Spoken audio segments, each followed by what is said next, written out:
Gambia's Minister of Health updates testing and quarantine for COVID-19 regulations in the country.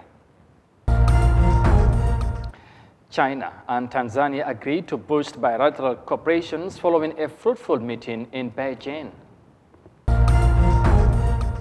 And DR Congo's president urges the youth of his country to establish vigilance groups to counter the M23 rebels.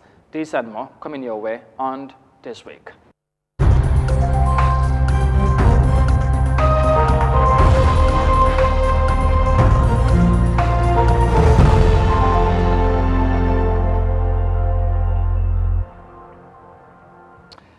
Many thanks for joining us. This is Eyeafrica TV and I am Amadou Kante, and now the news in detail. And we begin with health matters because Gambia's Minister of Health on Friday updated the national COVID-19 protocol based on monitoring the epidemiological strength of the disease in the country, the region, and the rest of the world.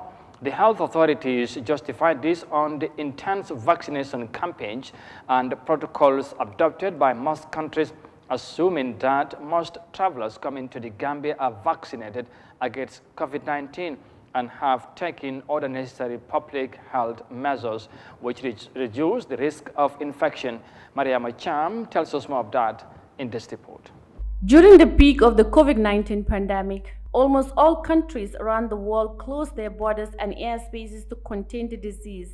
Strict measures were also put in place by most countries for people leaving or entering them, and the Gambia was no exception. The Gambia government went on to introduce national COVID-19 protocols, which included limiting the capacity of public transportation, the mandatory wearing of face masks, and the quarantining non-vaccinated individuals from high-risk countries, among others. In time, those measures were lifted due mainly to a reduction in cases and infection. On Friday, the Minister of Health updated the national protocols for COVID-19, saying that passengers who have been fully vaccinated need to show proof of fully vaccination status or certificate and do not require a PCR test to enter the Gambia. However, the travelers are advised on self-monitoring and to avail themselves of COVID-19 testing centers if they notice any signs and symptoms, or simply call 1025. It further states that all outgoing passengers from the Gambia will be required to adhere to COVID-19 testing and vaccination requirements enforced at the destination countries upon confirmation by the public health officials or airline representatives. Meanwhile, all travelers in transit must also adhere to COVID-19 testing requirements for the destination countries upon confirmation by the public health officers or airline representatives. Children are, however, exempted. The health authorities are seeking the cooperation of the public in containing COVID-19 in the Gambia and to reduce the risk of exposure to the virus by regularly wearing masks, keeping a physical distance of at least 1 meter from others, avoiding poorly ventilated or crowded spaces, among others. The Gambia had recorded a total number of 12,580 cases, 372 deaths, and 12,174 recovered from the COVID-19 pandemic. Reporting for Eyeafrica News, I am Yahya Jammeh. Now, Chinese President Xi Jinping and his Tanzanian counterpart Salisu Hassan have agreed to elevate bilateral relations between the nations during the latter's visit to the Asian country. The two leaders also vowed to enhance cooperation on trade, investment, and digital economy, as well as strengthen their partnership on climate change and the 2030 Agenda for Sustainable Development. Tanzania's president is the first African head of state to visit China after the 20th National Congress of the Communist Party of China, and President Xi says this signifies the closeness of the two nations. Here's more details of that in this report. Traditional friends and now comprehensive strategic cooperative partners, the bilateral relations between China and Tanzania opened a new chapter. During the meeting between Chinese President Xi Jinping and Tanzania President Samia Suluhu Hassan in Beijing, a series of cooperative documents have been signed, aiming to enhance future cooperation in trade, investment, green development, and the digital economy under the framework of the Belt and Road Initiative. The two countries agreed to strengthen their cooperation on global issues such as climate change and the 2030 Agenda for Sustainable Development. President Xi said China will continue to import Tanzanian products and support China. The Judiciary is one of the 3 state organs established under Chapter 10, Article 159 of the Constitution of Kenya. It establishes the judiciary as an independent custodian of justice in Kenya. Its primary role is to exercise the judicial authority given to it by the people of Kenya. For much of Kenya's history, judicial independence has been a myth. In colonial times, judges served at the pleasure of the crown and lacked independence. To strengthen its independence and activities, the 5th President of Kenya, William Ruto, has traditional friends and now comprehensive strategic cooperative partners. The bilateral relations between China and Tanzania opened a new chapter.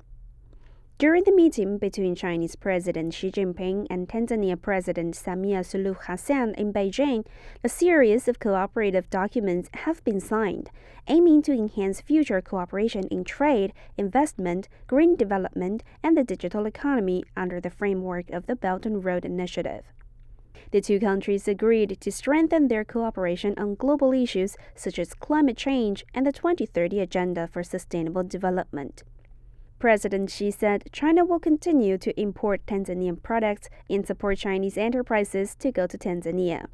He said China is also willing to share its experience on rural revitalization with Tanzania and help with the development of Tanzanian people's livelihood. In response, President Hassan said Tanzania regards China as a real and most important friend and is willing to be a trustworthy partner to China. She said Tanzania will grasp the opportunity to strengthen the cooperation with China at all levels and make Tanzania-China relations an exemplar for China-Africa ties.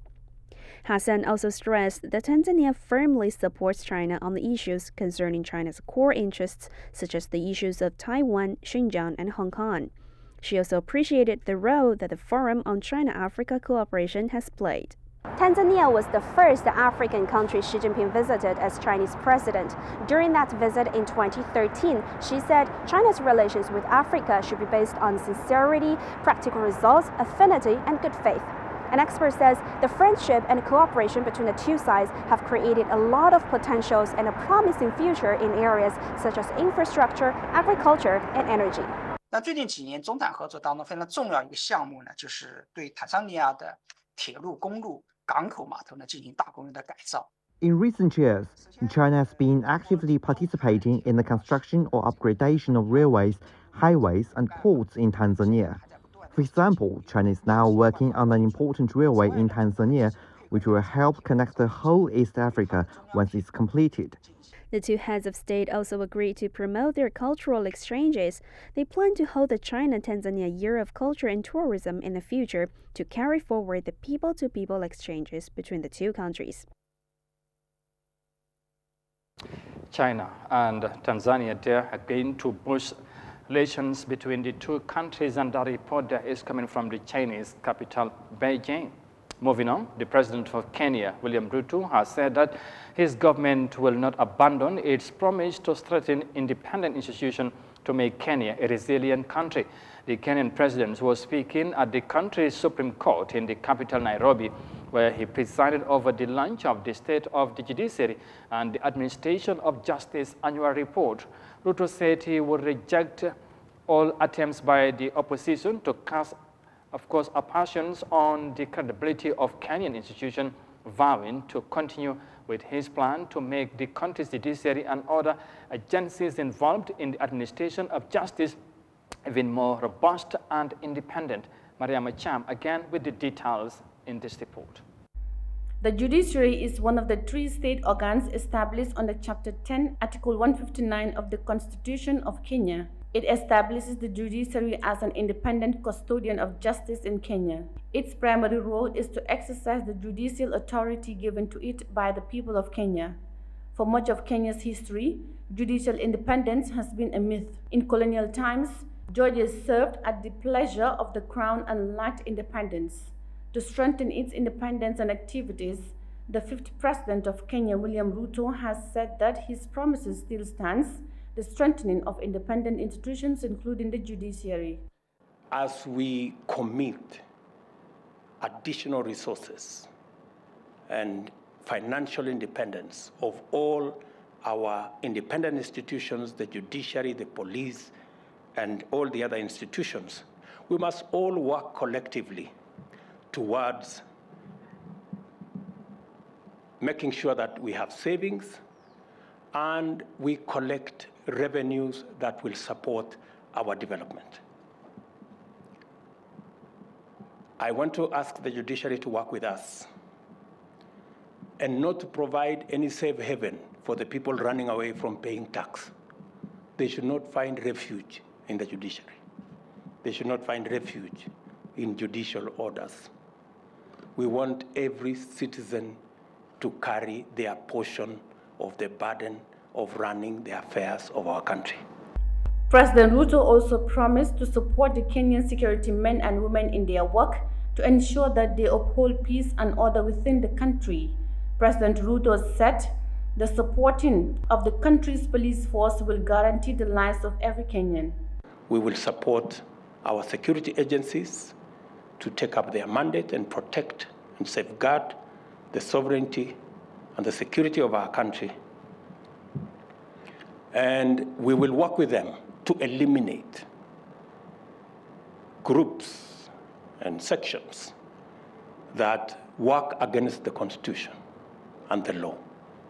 I am very clear in my mind that we do not need the advice from the Scotland Yard to be able to remove and disband the murderous units in our police force. We didn't need any advice from nowhere. We just needed to respect our Constitution and do the right thing. Until the COVID-19 pandemic, Kenya was one of the fastest growing economies in Africa, with an annual average growth of 5.9% between 2010 and 2018. Despite the growth, Ruto said he would raise the bar and scale it up to 40%. At the moment, we are between 10 and 12% of GDP in terms of savings. We can scale that up to between 30 and 40% of our GDP. That is the surest foundation of running our development program. Speaking on accountability and the development of the judicial sector, Kenya's Chief Justice harped on the need for more infrastructural development to meet Kenyan needs. The Kenyan head of state said he will remain committed to his promise to empower the judiciary and the criminal justice system by facilitating their funding and independence. The Kenyan president applauded the judiciary for its achievements despite challenges that were posed by inadequate resources in the past. He promised to scale up the judiciary budgetary allocation by an extra $30 million every year for the next 5 years, saying the current allocation, which stands at 0.06% of the total budget, is unacceptable. Reporting for Eyeafrica News, I am Yahya Jammeh.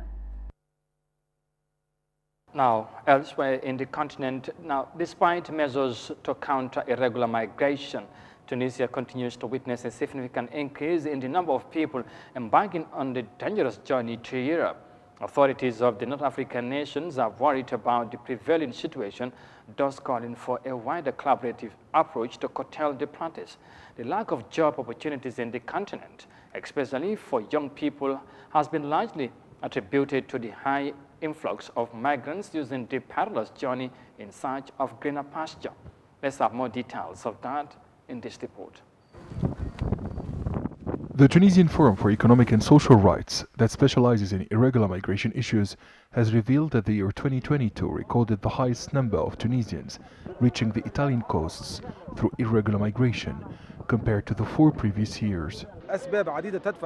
All recent economic and social indicators show that Tunisia is facing an unprecedented crisis.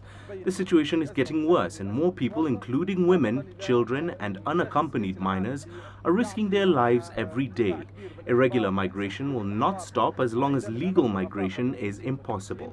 The director of the International Labour Organization ILO Office for Algeria, Libya, Morocco, Mauritania and Tunisia said that all stakeholders in the Mediterranean region must work together to offer economic opportunities for youths to limit the flows of irregular migrants.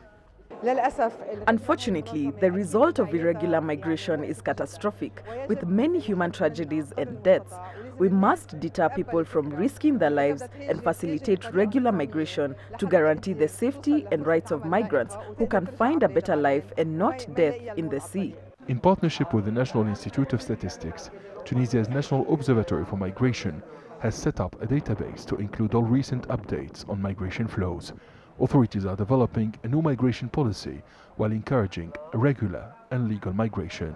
Migration is not a Tunisian problem. It concerns all countries in the north and the south of the Mediterranean basin. People should be allowed to migrate legally and to look for better opportunities. Sometimes, migration is a solution and not a problem. Good governance allows each country to see the bright and positive side of migration. A few days ago, an irregular migration attempt by 13 individuals, including a baby, was thwarted by Coast Guard units in Bizerte, in the north of Tunisia. 3 people were arrested, including a smuggler and the organizer of the operation. According to the Social Affairs and Interior Departments, the Tunisian Coast Guards have managed to prevent around 30,000 irregular migrants from leaving the Tunisian coasts towards Italy since the beginning of this year. Thousands of makeshift boats were intercepted in the Mediterranean. This is Eyeafrica TV, and you are watching this week's news edition. And from the reporter from Tunisia, we now take a break and come back shortly. Stay with us, we'll be right back.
Welcome back, and you are watching this week's news edition on Eyeafrica TV, and we are coming to you live from our studios in Banjul. And once again, many thanks for joining us. And let's now do some security concern in the 2 African countries. We get to Burkina Faso in a moment, but first to DRC.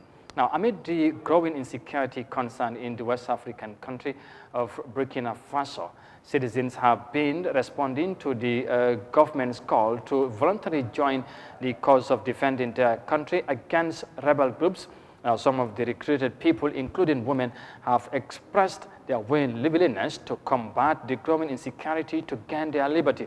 Burkina Faso has been rocked by 2 coups since the start of this year, with each new leader accusing the previous of having failed to quell the violence. Here's more details of that in this report. These men and women are among many across Burkina Faso who have responded to the government's call to defend their country. They want to liberate areas still controlled by militants. This woman did not even tell her husband she will be coming to this recruitment center. For her, what matters most is helping to restore security in the country. My motivation is to respond to the urgency of recovering the territory and defending the homeland. The commitment can be direct or indirect, but we have the same objectives. We want solidarity. We want the authorities to work by listening to the people. If we work together, we will win the battle. These volunteers know the task ahead is challenging. Some of them even close their businesses so as to respond to the government's call. Usman Koulibaly is a businessman and a senior high school teacher. He has already registered to join others in the battle against the militants. Being a volunteer for the defense of the country is my contribution so that the country can get out of the insecurity that we're experiencing today. Every Burkinabe can contribute in his own way to the war effort, whatever activity he carries out. 3 days after the launch of a recruitment, 100 people had registered at this site in Ouagadougou. Those being recruited are Burkinabés aged at least 18 years or older who are physically and morally fit to defend their country. Since 2016, militants have carried out attacks in Burkina Faso targeting the army and civilians. Insecurity in the country has led to political unrest and a succession of coups. In 2020, when President Roch Kabore announced the involvement of civilians in the fight, there was much concern. But the volunteers have shown their eagerness to liberate their homeland. And let's stay with security matters, because from that report there in Burkina Faso, next to DRC, where the resurgence of the M23 rebel group in the country has prompted President Philippe Tshisekedi on Thursdays to call for young people to form vigilance groups in the eastern part of the country. Moses Mendy has the details in this report. The M23 rebel group resumed fighting in the latter part of 2021 after being dormant for years. The group claims that its resurgence has been largely due to the failure of the government of the Democratic Republic of Congo to fulfill an agreement to integrate its fighters into the national army. The resurgence has seen heavy fighting between government troops and the rebel group, leading to instability in the eastern part of the country. Now, the DRC's President Felix Tshisekedi, who accused neighboring Rwanda of backing the militia, said he invited the youth to organize themselves into vigilance groups with a view of propping up, accompanying and supporting the armed forces of Congo, as diplomatic efforts to end the fighting yield no tangible results. The president added that the recent violence in a long-standing conflict that has escalated in recent weeks and caused a diplomatic rift with Rwanda will require sacrifice as well as the engagement of all of the nation's daughters and all of its sons. Tshisekedi took the opportunity to renew his call for young people to enlist into the army while cautioning against stigmatization of Rwandese communities. The M23 went back on the offensive in late October after several weeks of calm, grabbing multiple localities along an important road serving the strategic eastern city of Goma. According to reports, the Congolese army, together with the UN peacekeeping force MONUSCO, repelled a rebel advance on the city of Goma, and rebel fighters have since returned to their hideouts near the border with Uganda. However, residents in other parts such as North Kivu and Ituri remain fearful of M23 and other armed groups in the region. The DRC announced on Sunday that it was expelling Rwanda's ambassador, while also recalling its envoy from Kigali earlier this week. Moses Imende, Eyeafrica News. Well, security remains a concern in several African countries. Of course, in DR Congo, and before the report there, you had some issues of security also in Burkina Faso, and I believe in some other African countries as well. And with that report there by Moses Mendy, we now bring this news edition to an end. But for more details on this and other stories, as always, as ever, you can visit on our website on Eyeafrica.tv. But for now, many thanks for the pleasure of your company. Thanks for watching, stay safe, and do have a pleasant evening. Bye for now.